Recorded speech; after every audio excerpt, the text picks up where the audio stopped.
ইলেকট্রোস্ট্যাটিক্সে আজকে আমাদের টপিক হলো ইলেকট্রিক ডাইপোল। তো চলো প্রথমে আমরা দেখে নিই ইলেকট্রিক ডাইপোল বলতে আমরা কি বুঝি। আগে আমি ডেফিনেশনটা লিখছি। when two equal amount of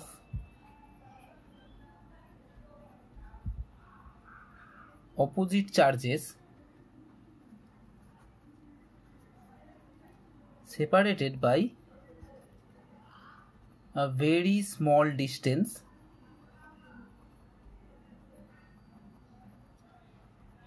then the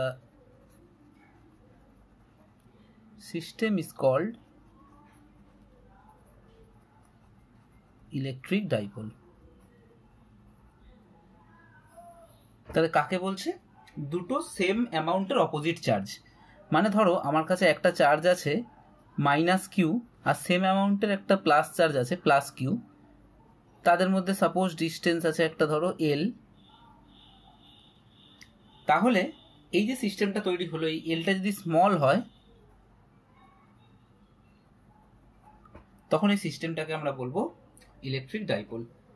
কতটা স্মল সেটা আমরা নেচারে কোথায় ইলেকট্রিক ডাইপোল দেখতে পাই সেটা বললেই তোমরা একটা আন্দাজ করতে পারবে। আমরা নেচারে কিছু কিছু মলিকিউলের ক্ষেত্রে ইলেকট্রিক ডাইপোল দেখতে পাই। অ্যাজ ফর এক্সাম্পল H2O মানে ওয়াটার, বা কার্বন ডাইঅক্সাইড, বা HCl বা NH3, এই মলিকিউলগুলোতে আমরা ইলেকট্রিক ডাইপোল দেখতে পাই। কেন? দেখো, যদি আমরা H2O স্ট্রাকচারটা দেখি, দেখো দুটো হাইড্রোজেন আর একটা অক্সিজেন এরকমভাবে থাকে। অক্সিজেনের মাইনাস চার্জ প্লাস প্লাস, তাহলে দেখো এইটা একটা ডাইপোল তৈরি হলো আর এইটা একটা ডাইপোল তৈরি হলো। আবার একইভাবে আমরা যদি HCl এর ক্ষেত্রে দেখি, তাহলে H এর হলো প্লাস আর ক্লোরিনের মাইনাস, এরাও একটা ডাইপোল তৈরি করে। তার মানে বুঝতে পারছো যে একটা HCl মলিকিউলের H আর Cl এর মধ্যে যে ডিস্টেন্স, সেইটা হচ্ছে ডাইপোলের দুটো চার্জের মধ্যে ডিস্টেন্স। তার মানে খুবই স্মল ডিস্টেন্স। এবং আর একটা খুব গুরুত্বপূর্ণ যে ব্যাপার সেটা হলো, দেখো এই যে মলিকিউলগুলো যাদের ক্ষেত্রে এরকম ডাইপোল দেখা যায় তাদেরকে আমরা বলি পোলার সাবস্টেন্সেস বা পোলার মলিকিউল, আর যাদের মধ্যে এরকম দেখা যায় না তাদেরকে আমরা নন পোলার বলি। তো এই জায়গাটায় আমি পরে আসবো, নন পোলার পোলার এটা নিয়ে আমি একটা ক্লাসে নিশ্চয়ই আলোচনা করব। তো এখন আমরা দেখব ডাইপোল মোমেন্ট কাকে বলে। তো ডাইপোল আমরা শিখেছি, এরপরে যেটা শিখবো সেটা হলো dipole moment.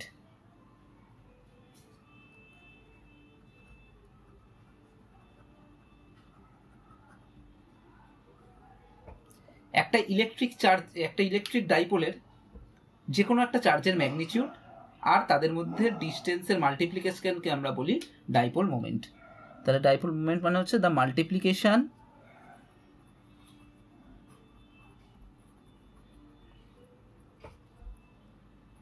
Between the magnitude of any one of the charges of an electric dipole and distance between them is called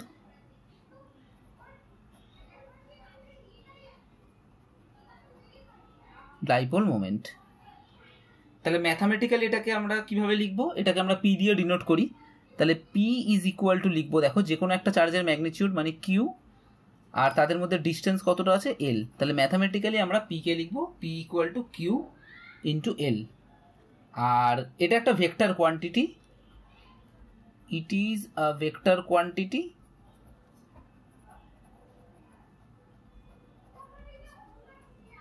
its direction is taken from negative to positive direction.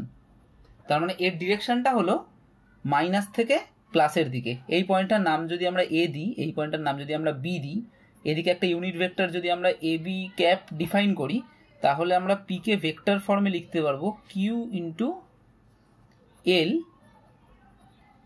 A B ডাইরেকশানে according to this diagram. তাহলে আমরা dipole মোমেন্টও বুঝলাম। এবারে আমরা একটা জিনিস দেখবো যে ডাইপোল মোমেন্টের আমরা এইখানে ডাইপোল মোমেন্ট পড়ছি কেন। দেখো, ডাইপোল মোমেন্টে এদের চার্জ দুটোর মধ্যে ডিস্টেন্স খুব কম ঠিকই, সুতরাং যদি এদের অ্যাজ এ হোল আমরা একটা সিস্টেম ধরি, মানে অ্যাজ এ হোল যদি একটা আমরা বডি ধরি, তাহলে দেখবো এর মধ্যে চার্জ জিরো, মানে টোটাল চার্জ বা এফেক্টিভ চার্জ জিরো। কিন্তু তা সত্ত্বেও এদের এফেক্টিভ চার্জ জিরো হওয়া সত্ত্বেও এদের চারপাশে একটা ইলেকট্রিক ফিল্ড তৈরি হয়। সেই ইলেকট্রিক ফিল্ডের ক্যালকুলেশনটা আমরা করব। তো এই জন্য এই ইলেকট্রিক ফিল্ড যেহেতু তৈরি হয় এবং এইগুলো পরবর্তীকালে অনেক কাজে লাগবে আমাদের, সেই জন্য আমরা ইলেকট্রিক ডাইপোলটা এত ভালো করে পড়ছি। তো এইবারে আমরা দেখব যে একটা ইলেকট্রিক ডাইপোলকে যদি আমরা ইলেকট্রিক ফিল্ডে রাখি তাহলে ডাইপোলে কি হয়, অর্থাৎ একটা ইলেকট্রিক ডাইপোলকে আমরা ইলেকট্রিক ফিল্ডে রাখবো। তাহলে আমরা যেটা দেখতে পাবো সেটা হচ্ছে ইলেকট্রিক ডাইপোলটা ইলেকট্রিক ফিল্ডের মধ্যে ঘুরবে। এইটাকে বলে, ক্যালকুলেশনটাকে, torque on a electric dipole due to placing it in an uniform electric field. তাহলে আমরা কীরকম ইলেকট্রিক ফিল্ডে প্লেস করব ইলেকট্রিক ডাইপোলটাকে? ইউনিফর্ম ইলেকট্রিক ফিল্ডে প্লেস করব। তাহলে দেখব এর উপরে টর্ক আদৌ কাজ করে কিনা, বা যদি টর্ক কাজ করে তাহলে কতটা টর্ক কাজ করে। চলো দেখি। ধরো আমাদের কাছে এরকম ইউনিফর্ম ইলেকট্রিক ফিল্ড আছে। তোমরা জানো ইউনিফর্ম ইলেকট্রিক ফিল্ড মানে কি, আমি আগের ক্লাসে করিয়েছি। তো এইরকম মনে করো ইউনিফর্ম ইলেকট্রিক ফিল্ড আছে। আমরা কি করলাম, একটা ডাইপোলকে এইরকমভাবে, দেখো এটা মাইনাস কিউ, এটাকে আমরা লিখছি প্লাস কিউ, তাহলে ডাইপোলের ডিরেকশন হচ্ছে এই দিক থেকে এইদিকে, আর ইলেকট্রিক ফিল্ডের ডিরেকশনের দিক থেকে এদিকে। তাহলে এটা হচ্ছে অ্যাঙ্গেলটা থিটা। তাহলে এটা হচ্ছে আমার ইউনিফর্ম ইলেকট্রিক ফিল্ড। তার মানে এটাও ই, এটাও E. Let us consider we placed an electric dipole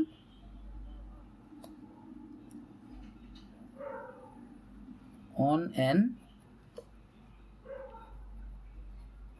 uniform electric field where the angle between P and E is theta. মানে ডাইপোল মোমেন্ট আর ইলেকট্রিক ফিল্ডের মধ্যে অ্যাঙ্গেলটা হচ্ছে থিটা। এবার দেখো, আমরা জানি প্লাস কিউ চার্জকে যদি আমরা ইলেকট্রিক ফিল্ডে প্লেস করি তাহলে ইলেকট্রিক ফিল্ডের ডিরেকশনে প্লাস কিউ চার্জটা ফোর্স পায়, আর মাইনাস কোনো চার্জ যদি থাকে সেটা অপোজিট ডাইরেকশনে ফোর্স পায়। তাহলে এখানে প্লাস কিউ চার্জটা কোন দিকে ফোর্স পাবে? ইলেকট্রিক ফিল্ডের ডাইরেকশনে, তার মানে উপরের দিকে। কতটা ফোর্স পাবে? আমরা ফোর্সের ফর্মুলা জানি, F is equal to q E. এটা হচ্ছে ফোর্সের অ্যামাউন্টটা হবে। যদি আমরা ডাইরেকশন দিই তাহলে এটা হবে। আর যদি আমরা এইখানে আমরা যদি দেখি তাহলে এর ওপরে ফোর্সটা কত হবে? Minus Q E. তার মানে এটা ইকুয়াল টু কি হয়ে গেল? মাইনাস এফ হয়ে গেল ভেক্টর ফর্মে যদি আমরা লিখি। তাহলে দেখো, ডাইপোলের প্লাস কিউ চার্জে কিউ ই ফোর্স কাজ করছে, মাইনাস কিউ চার্জের ওপরেও কিউ ই ফোর্স চার্জ কাজ করছে, কিন্তু দুটোর ডাইরেকশনটা অপোজিট, আবার দুটো একই পয়েন্ট থেকে কাজ করছে না। তাহলে আমরা যদি রেজাল্টেন্ট ফোর্স বার করি তাহলে এই কেসে কি হবে? জিরো হবে। কিন্তু যেহেতু একটা ডাইপোলের দুটো আলাদা পয়েন্টে দুটো অপোজিট ফোর্স কাজ করছে এবং ফোর্সটার ভ্যালুটা সেম, সো আমরা বলতে পারি এইখানে একটা টর্ক কাজ করবে। কেন? এরকমভাবে ভাবো, ধরো এই আমার পেনটা রয়েছে, এই পেনটার এই দিকে আমি একটা ফোর্স দিলাম আর নিচের দিকে একটা ফোর্স দিলাম সেম অ্যামাউন্টের, তাহলে কি হবে? এটা এরকমভাবে ঘুরতে থাকবে। তাহলে এইরকম ঘুরতে যদি থাকে তাহলে যার জন্য এই জিনিসটা ঘোরে সেটাকে আমরা বলি টর্ক। আর বাই ডেফিনেশন টর্কের ম্যাথামেটিক্যাল ক্যালকুলেশন করার সময় টর্কের যে ফর্মুলাটা আমরা পেয়েছিলাম সেইটা হলো যে কোনো একটা ফোর্সের ম্যাগনিটিউড আমাকে নিতে হবে and the perpendicular distance between the two forces, এটা আমাকে নিতে হবে, তাহলে আমরা টর্কটা ক্যালকুলেট করতে পারবো। তাহলে চলো আমরা একটু লিখে নিই। অ্যাজ প্লাস কিউই ফোর্স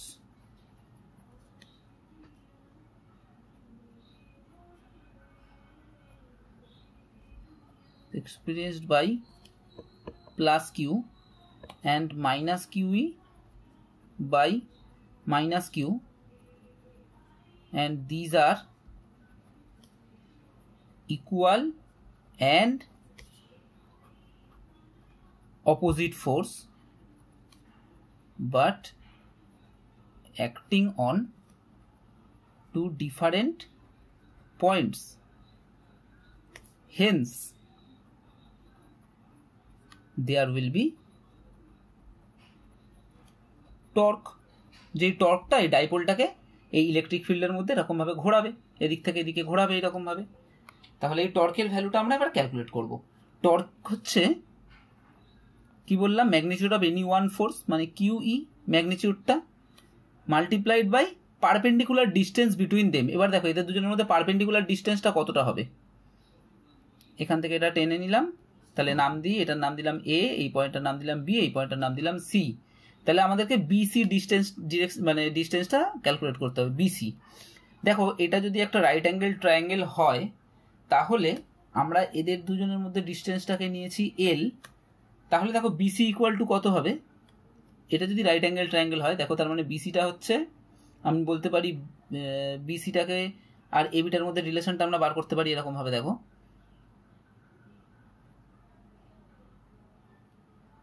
কোন অ্যাঙ্গেলটা থিটা, এই অ্যাঙ্গেলটা থিটা, এই অ্যাঙ্গেলটা থিটা মানে কোন অ্যাঙ্গেলটা থিটা, এই অ্যাঙ্গেলটা থিটা। তাহলে বিসি হয়ে গেল আমার পারপেন্ডিকুলার আর এটা হয়ে গেল আমার হাইপোটেনিউজ, তার মানে BC by A B is equal to sine theta. ভালো করে দেখো কিন্তু এই অ্যাঙ্গেলটা থিটা, সিমিলার অ্যাঙ্গেল এই অ্যাঙ্গেলটাও থিটা আমরা নিয়েছি, তাহলে BC equal by A B equal to sine theta হয়ে গেল। আর আমরা এখান থেকে বিসি ইজ ইকুয়াল টু বলতে পারি এ বি সাইন থিটা, যেখানে এ বি মানে আবার কি, এ বি মানে আবার এল, তাহলে একবারে আমরা বসিয়ে দিতে পারি এল সাইন থিটা, তাহলে equal to q E L sine theta. এবারে কিউ এল মানে আবার কি ছিল আমার, দেখো কিউ এল ছিল হচ্ছে আমার ডাইপোল মোমেন্টের ম্যাগনিটিউড, তাহলে কিউ এল এর জায়গায় আমরা লিখে দিতে পারি, এই কিউ আর এল এর জায়গায় আমরা লিখে দিতে পারি মাল্টিপ্লিকেশনটা পি ই সাইন থিটা। তাহলে টর্কের ম্যাগনিটিউড কত হয়ে গেল, পি ই সাইন থিটা। এবারে দুটো ভেক্টর তাদের মধ্যেকার অ্যাঙ্গেল থিটা, এবং যদি আমাদের হয় দুটো ভেক্টরের ম্যাগনিটিউডের মাল্টিপ্লিকেশন ইন্টু সাইন থিটা, সেইটা মানে হলো যে থার্ড কোয়ান্টিটিটা অর্থাৎ টর্কটাও একটা vector quantity and that is the vector multiplication of electric dipole and electric field intensity. So আমরা লিখতে পারি in the vector form torque is equal to P cross E. এটা তাহলে আমার হয়ে গেল টর্কের ফর্মুলা। তাহলে টর্কের যদি ম্যাগনিটিউড বার করতে বলে তাহলে পি ই সাইন থিটা, আর যদি ইন ভেক্টর ফর্ম হয় then torque is equal to P cross E. So what is the direction of the torque, আমরা জানি যে যদি দুটো ভেক্টরের ক্রস প্রোডাক্ট একটা থার্ড ভেক্টর হয় then the third vector is the perpendicular to both first and second vector. So here tau, that mean torque is the cross product of P and E, so it is perpendicular to both P and E. তাহলে টর্কের ডাইরেকশনটা কি হবে, direction of torque is perpendicular to both P and E। এক্সামে আমাদেরকে torque বার করতে দেয়, এরপরে এর সঙ্গে একটা কোশ্চেন অনেক সময় দেয় যে টর্কটা কখন ম্যাক্সিমাম হবে, মানে এই আমাদের ডাইপোলের সঙ্গে কত অ্যাঙ্গেলে যদি আমরা ইলেকট্রিক ফিল্ডকে রাখি তাহলে টর্ক ম্যাক্সিমাম হবে, কখন মিনিমাম হবে, এই জিনিসটা আমাকে বার করতে দেয়। তাহলে দেখো টর্কের আমরা ম্যাগনিটিউড কি পেয়েছি, টর্কের ম্যাগনিটিউড পেয়েছি tau is equal to পিই sine theta, আর এই যদি আমার ইলেকট্রিক ফিল্ড হয় তার সঙ্গে এই যদি আমার ডাইপোল মোমেন্ট হয়, এটা ধরো ডাইপোল মোমেন্ট আর এটা হলো আমাদের ইলেকট্রিক ফিল্ড, তাদের মধ্যে অ্যাঙ্গেলটা ছিল থিটা, এখানে আছে মাইনাস কিউ, এখানে আছে প্লাস কিউ। তাহলে এইরকম ছিল আমাদের সিচুয়েশনটা। তাহলে টর্ক ম্যাক্সিমাম কত হবে? টর্ক ম্যাক্সিমাম হবে পিই, তার মানে যখন when sine theta is equal to 1, so theta is equal to π/2 যখন হবে। তার মানে যদি আমরা এদিকে ইলেকট্রিক ফিল্ড থাকে আর ডাইপোলটাকে এরমভাবে রাখি, এই অ্যাঙ্গেলটা যদি 90 ডিগ্রি হয়, তাহলে আমাদের টর্কটা হবে সব থেকে বেশি। আর টর্কটা তাহলে মিনিমাম কখন হবে? টর্কটা মিনিমাম হবে, দেখো, tau is minimum when sin theta is equal to 0। তাহলে sin theta যদি 0 হয়, তাহলে when তাহলে sin theta is equal to 0, তাহলে theta is equal to আমরা 0 ডিগ্রিও বলতে পারি আর পাইও বলতে পারি। তার মানে যদি 0 ডিগ্রি হয়, তার মানে দেখো, ধরো এই রকম ইলেকট্রিক ফিল্ড আছে, তুমি মাইনাস চার্জে এখানে রাখলে, প্লাস চার্জকে এখানে রাখলে, তাহলে দেখো টর্ক অ্যাক্ট হওয়ার জায়গা নেই। তার কারণ এর ওপরে এইদিকে ফোর্স কাজ করছে আর এর এইখানে এইদিকে ফোর্স কাজ করছে। তার মানে একই লাইন বরাবর যেহেতু দুটো ফোর্স কাজ করছে, তার মানে টর্ক এখানে অ্যাপ্লাই হতে পারে না। আবার যেহেতু ফোর্সের ম্যাগনিটিউডটা সেম, সো নিট ফোর্সটাও 0। তাহলে এইটা হচ্ছে টর্কের মিনিমাম কন্ডিশন। আচ্ছা, এর সঙ্গে আরেকটা কোশ্চেন আসে, সেটা হচ্ছে যে যদি একটা ডাইপোলকে আমরা ইউনিফর্ম ইলেকট্রিক ফিল্ডে প্লেস করি, তাহলে কি তার রোটেশনাল মোশন থাকবে, রোটেশনাল ট্রান্সলেশনাল মোশন দুটোই থাকবে? এরকম একটা কোশ্চেন আসে। তাহলে দেখো, ট্রান্সলেশনাল মোশনের জন্য যেটা দরকার সেটা হলো ফোর্স, আর রোটেশনাল মোশনের জন্য দরকার যেটা সেটা হলো টর্ক। তাহলে যদি আমরা একটা ডাইপোলকে ইউনিফর্ম ইলেকট্রিক ফিল্ডে রাখি, তাহলে দেখো রেজাল্টেন্ট ফোর্সটা আমার হচ্ছে 0, সো সেখানে ট্রান্সলেশনাল মোশনের কোনো পসিবিলিটি নেই। বাট সেখানে রোটেশনাল মোশনের পসিবিলিটি আছে। কেন? কারণ সেখানে টর্ক অ্যাপ্লাই হচ্ছে। এবারে যদি কোশ্চেনটা একটু ঘুরিয়ে দেয় যে নন ইউনিফর্ম ইলেকট্রিক ফিল্ডে রাখলে কি হবে, নন ইউনিফর্ম ইলেকট্রিক ফিল্ডে রাখলে কিরকম ঘটনাটা হবে দেখো। ধরো এটা মাইনাস কিউ চার্জ, এখানে যে ইলেকট্রিক ফিল্ডটা কাজ করছে সেটা মনে করো ই ড্যাশড, আর এইখানে প্লাস কিউ চার্জটা আছে, এখানে যে ইলেকট্রিক ফিল্ডটা কাজ করছে সেটা মনে করো ই, তার মানে E not equal to E dash. এটা হলে নন ইউনিফর্ম ইলেকট্রিক ফিল্ড আমরা বলতে পারি। তাহলে এর ওপরে ফোর্স দেখো, এদিকেই ফোর্স পাবো আমরা F is equal to Q into E, আর এর ওপরে ফোর্সটা হবে দেখো এফ ড্যাশ, সেইটা is equal to minus Q E dash হবে। তাহলে এইখানে মজার ব্যাপার হচ্ছে ফোর্সটাও 0 হচ্ছে না, তাই না? যদি আমরা রেজাল্টেন্ট ফোর্স দেখি, তাহলে রেজাল্টেন্ট ফোর্স মানে কত হবে? Q E minus Q E dash, এটা নট ইকুয়াল টু 0। তাহলে এটা যদি নট ইকুয়াল টু 0 হয়, এটা হচ্ছে আমার এফ আর মানে রেজাল্টেন্ট ফোর্স। তাহলে এটা যদি নট ইকুয়াল টু 0 হয়, তার মানে এটার জন্য আমার কি থাকবে? ট্রান্সলেশনাল মোশন থাকবে। For this we get translational motion. আবার যেহেতু টর্কও কাজ করছে, মানে এখানে বেশি ফোর্স কাজ করছে আর এখানে কম ফোর্স কাজ করছে, ধরো ই প্রাইমটা কম, তার মানে এদিকে কম ফোর্স কাজ করছে, এদিকে বেশি ফোর্স কাজ করছে। তুমি নিজে সিচুয়েশনটা ভেবে দেখো, এইদিকে বেশি ফোর্স কাজ করছে, এদিকে কম ফোর্স যদি কাজ করে, তাহলে জিনিসটা তো ঘুরবে ঠিকই। আবার দেখো এর সেন্টার অফ মাস মানে এই জায়গাটা ওপরের দিকে উঠে যাবে, কারণ একে বেশি ফোর্স দিলে বেশি ওপরের দিকে উঠতে চাইবে, আর এ নিচের দিকে কম নামতে চাইবে। তার মানে মোশনটা কীরকম হবে?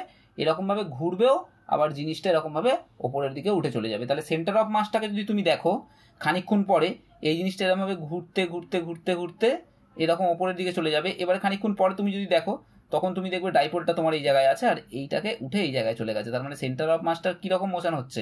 এটার দেখো ট্রান্সলেশনাল মোশন হচ্ছে, আর ডাইপোলটা as a whole rotational motion করছে। তাহলে এখানে রোটেশনাল আর ট্রান্সলেশনাল এই দুটো মোশনের মিক্সচার মোশন হচ্ছে। তাহলে এইটা হচ্ছে আমাদের দু রকমের কোশ্চেন বলে, ইউনিফর্ম ইলেকট্রিক ফিল্ড আর নন ইউনিফর্ম ইলেকট্রিক ফিল্ডের জন্য।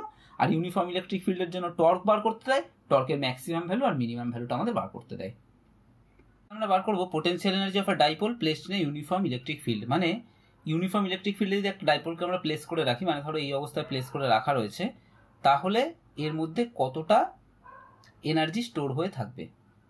দেখো দু রকমভাবে বার করা যায়।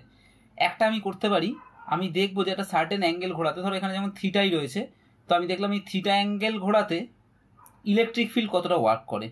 ইলেকট্রিক ফিল্ড যতটা ওয়ার্ক করে তার নেগেটিভ হচ্ছে এর স্টোর পোটেনশিয়াল এনার্জি। এইরকমভাবে করতে পারি। আর একরকমভাবে আমরা কীভাবে করতে পারি, ইলেকট্রিক ফিল্ড যেহেতু একে এদিক থেকে এদিকে ঘোরাচ্ছে, তাহলে আমাকে সিস্টেমটাকে আবার আগের জায়গায় আনতে গেলে আমাকে এদিক থেকে এদিকে টর্কটা দিতে হবে। তাহলে আমি যদি এদিক থেকে এদিকে ঘোরাতে চাই বা এক্সটার্নাল কোনো সোর্স যদি ডাইপোলটাকে দিক থেকে দিকে ঘোরাতে চায়, তাহলে সেই এক্সটার্নাল সোর্সকে যতটা ওয়ার্ক করতে হবে সেই ওয়ার্কটাই হচ্ছে এর পোটেনশিয়াল এনার্জি। আমি পোটেনশিয়াল এনার্জি সম্বন্ধে খুব ভালো করে আগের ক্লাসগুলোয় বলে দিয়েছি, তোমরা দেখে নেবে। তাহলে আমাদের আইদার আমরা একটা কাজ করতে পারি, ইলেকট্রিক ফিল্ড ডাইপোলটাকে ঘোরাতে কতটা ওয়ার্ক ডান করছে সেটা বার করব, করে তার নেগেটিভ নেব, তাহলে আমরা পোটেনশিয়াল এনার্জি পাবো, stored potential energy in the dipole. বা আমরা নিজেদের কতটা ওয়ার্ক করতে হয় ওকে এই জায়গা থেকে এই জায়গায় আনতে, মানে উল্টো দিকে আনতে, সেটা আমরা যদি বার করি তাহলে আমরা পোটেনশিয়াল এনার্জি পাবো। তো দুটোই সোজা, তোমরা যে কোনো একটা প্রসেসে করতে পারো। আমি ধরো এই অবস্থায় in the given condition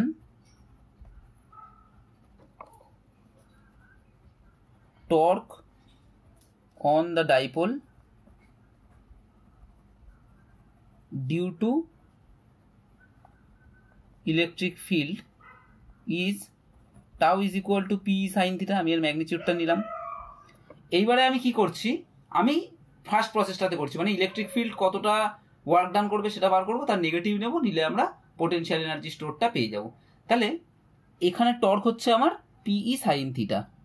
late due to this torque the dipole rotates an angular displacement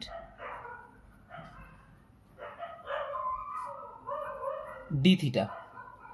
তাহলে ফোর্স মাল্টিপ্লাইড বাই ডিসপ্লেসমেন্ট যেরকম ছিল ওয়ার্ক ডান, সিমিলারলি এই ক্ষেত্রে টর্ক মাল্টিপ্লাইড বাই অ্যাঙ্গুলার ডিসপ্লেসমেন্টটা হচ্ছে আমার ওয়ার্ক ডান। তাহলে work done by electric field কতটা হবে, dw is equal to পিই sine theta, এটা হচ্ছে টর্ক ইন্টু ডি থিটা, এটা ইলেকট্রিক ফিল্ডের ওয়ার্ক ডান হয়ে গেল। এইবার তুমি কত অ্যাঙ্গেল থেকে কত অ্যাঙ্গেল বার করতে চাইছো, তুমি থিটা থেকে, এটা যদি থিটা অ্যাঙ্গেল হয় আর যদি টর্ক তুমি এইখান থেকে এতটা বার করতে চাও তখন তার মানে 0 ডিগ্রি হবে। আমি দুটো অ্যাঙ্গেল ধরে নিচ্ছি, সাপোজ এই অ্যাঙ্গেলটাকে আমি ধরে নিচ্ছি θ1, আর ধরো আমি এতটা অবধি ঘোরাতে চাইছি, এই অ্যাঙ্গেলটাকে আমি ধরে নিচ্ছি θ2। θ1 মানে কোন অ্যাঙ্গেলটা, তাহলে এইখান থেকে স্টার্ট করে এই অ্যাঙ্গেলটা হচ্ছে θ1, আর এখান থেকে এইটা, মানে আমরা ডাইপোলটাকে জানো এইখান থেকে এতটা ঘোরাতে চাইছি। তাহলে if the dipole moves from θ1 to θ2 then work done. তাহলে এবার আমরা ওয়ার্ক ডানটা কত হবে দেখো, তার মানে W is equal to θ1 to θ2 PE sine theta d theta is equal to sine থিটার ইন্টিগ্রেশন করলে হয় মাইনাস কস থিটা, তার মানে minus PE cos theta θ2 θ1 is equal to minus PE cos θ2 minus cos θ1। এটা হয়ে গেল আমার ওয়ার্ক ডান। এই ওয়ার্ক ডানটা কে করছে, ইলেকট্রিক ফিল্ডটা করছে। তার মানে যদি আমরা স্টোরড পোটেনশিয়াল এনার্জিটা চাইতাম তাহলে আমাকে কি করতে হতো, তাহলে আমাকে জাস্ট এটা নেগেটিভটা নিতে হতো। তাহলে সো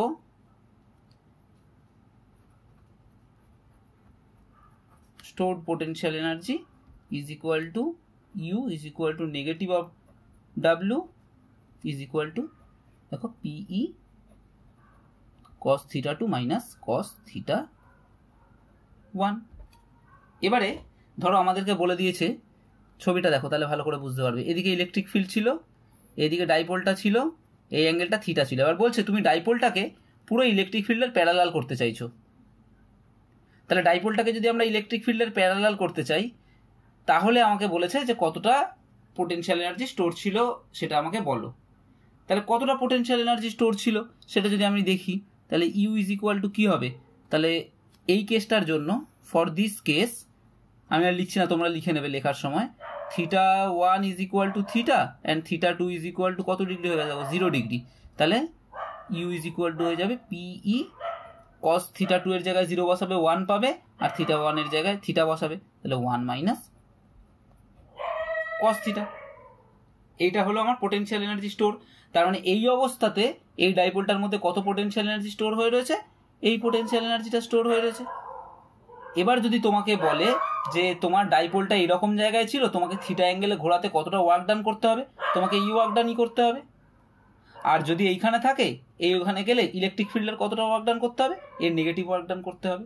যেই কথাগুলো আমি বলছি, দরকার হলে ভিডিওটা বারবার প্লে করে শুনে নিও, খুব ইম্পর্টেন্ট জিনিস আমি বললাম। এবারে যদি বলে যে ডাইপোলটা কোন অবস্থায় থাকলে তাহলে সব থেকে বেশি পোটেনশিয়াল এনার্জি স্টোর থাকে, দেখো থিটার ভ্যালু যদি 180 ডিগ্রি হয়, তাহলে দেখো cos theta is equal to -1, তাহলে ইউ ইজ ইকুয়াল টু হয় পিই 1 মাইনাস অফ -1, তার মানে হচ্ছে 2PE। এর থেকে বেশি পোটেনশিয়াল এনার্জি কখনো স্টোর করা যায় না। তার মানে যদি ডাইপোলটা এরমভাবে থাকতো, মানে ধরো এদিকে ইলেকট্রিক ফিল্ডটা আছে আর তুমি ডাইপোলটা এদিক করে রেখেছো, তার মানে এদের দুজনের মধ্যে অ্যাঙ্গেলটা হয়ে গেল 180 ডিগ্রি। ডাইপোলটা যদি এদিকে থাকে, তার মানে এইদিকে তুমি প্লাস চার্জটা রেখেছো, এইদিকে তুমি মাইনাস চার্জটা রেখেছো, এইদিকে তুমি প্লাস চার্জটা রেখেছো।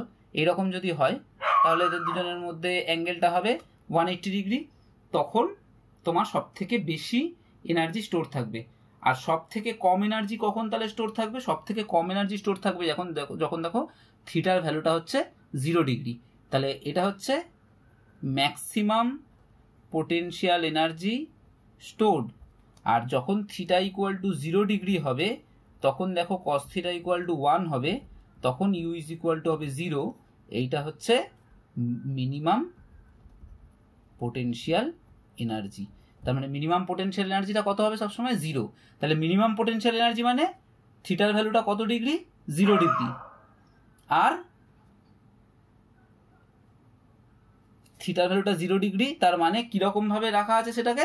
থিটার ভ্যালু 0 ডিগ্রি মানে সেটাকে রাখা রয়েছে, দেখো এই থিটার ভ্যালুটা 0 ডিগ্রি, তো তার মানে ই এর দিক করেই পি কে রাখা আছে। তখন তাহলে আমার পোটেনশিয়াল এনার্জিটা মিনিমাম। এবং এটা সিম্পল ব্যাপার যে ইলেকট্রিক ফিল্ডটা তো সবসময় চাইছে পিকে নিজের দিকে করে ঘুরিয়ে নিতে। তাহলে পি মানে ইলেকট্রিক ফিল্ড যেটা চাইছে সেই অবস্থায় যদি পিটা চলে যায়, তার মানে সিস্টেমটা কিসে আসছে? সিস্টেমটা ইকুইলিব্রিয়ামে আসতে চেষ্টা করছে। একটা সিস্টেম এরমভাবে ছিল, থাকা মানে কি এদিকে ইলেকট্রিক ফিল্ড ছিল, তার মানে এর ওপরে টর্ক দিতে চাইছে। এই টর্ক নিয়ে যখন এইদিকে ঘুরে গেল, তখন দেখো ইলেকট্রিক ফিল্ডের সঙ্গে এই প্যারালাল, ইলেকট্রিক ফিল্ডের সঙ্গে যখন এই প্যারালাল, তখন আর এর মধ্যে টর্ক কাজ করার কথা নয়। তার মানে সিস্টেমটা কিরকমে চলে গেল? সিস্টেমটা চলে গেল ইকুইলিব্রিয়ামে। এবং আমরা জানি যে যদি কোনো সিস্টেম ইকুইলিব্রিয়ামে যায় তাহলে তার পোটেনশিয়াল এনার্জি মিনিমাম হয়, বা একটা সিস্টেম সবসময় পোটেনশিয়াল এনার্জিটা কম করারই চেষ্টা করে। ওই জন্য ডাইপোলটাকে দেখো এরমভাবে ছেড়ে দিলে ইলেকট্রিক ফিল্ডের সঙ্গে সে সবসময় এদিকে ঘুরতে চেষ্টা করছিল। তার কারণ কি? কারণ এদিকে ঘুরলে ওর পোটেনশিয়াল এনার্জিটা আস্তে আস্তে কমতো এবং এরকম অবস্থায় ওর পোটেনশিয়াল এনার্জিটা হয়ে যেত 0। আর পোটেনশিয়াল এনার্জিটা ম্যাক্সিমাম কখন থাকতো? এদিকে ধরো ইলেকট্রিক ফিল্ড, আর এদিকে যদি আমাদের ডাইপোলটা এরকম ভাবে হতো, তখন আমাদের পোটেনশিয়াল এনার্জিটা ম্যাক্সিমাম হতো। অ্যান্ড সেটা ইকুয়াল টু কত হতো? সেটা ইকুয়াল টু হতো আমার 2PE। আশা করছি এই যে টপিকগুলো বললাম আজকে সেগুলো বুঝতে পেরেছো। আমরা যে বলেছিলাম যে ইলেকট্রিক ফিল্ড আমরা ক্যালকুলেট করব, বা ইলেকট্রিক ফিল্ড যে 0 হয় না ডাইপোলের জন্য, সেটা আমরা নেক্সট ক্লাসে দেখব। এবং তার জন্য আমরা বিভিন্ন কেসে ইলেকট্রিক ফিল্ড বার করা শিখব, ইলেকট্রিক পোটেনশিয়ালও বার করা শিখব ডাইপোলের জন্য। আজকের জন্য এইটুকুই। এইটা তোমরা ভালো করে দেখো, যদি কোথাও বুঝতে অসুবিধা হয় তাহলে আমাকে কমেন্টে জিজ্ঞেস করো। আর আগের ক্লাসের লিঙ্কটা ডেসক্রিপশনে দেওয়া থাকবে, তোমরা দেখে নিও। যদি ভালো লাগে তাহলে কমেন্ট করো, কোনো জায়গায় যদি সাজেশন থাকে তাহলে কমেন্ট করো। আর চ্যানেলটাকে সাবস্ক্রাইব করে নেবে আর বেল আইকনটা প্রেস করে দেবে, তাহলে নোটিফিকেশনগুলো তোমাদের কাছে খুব তাড়াতাড়ি পৌঁছাবে। Thank you.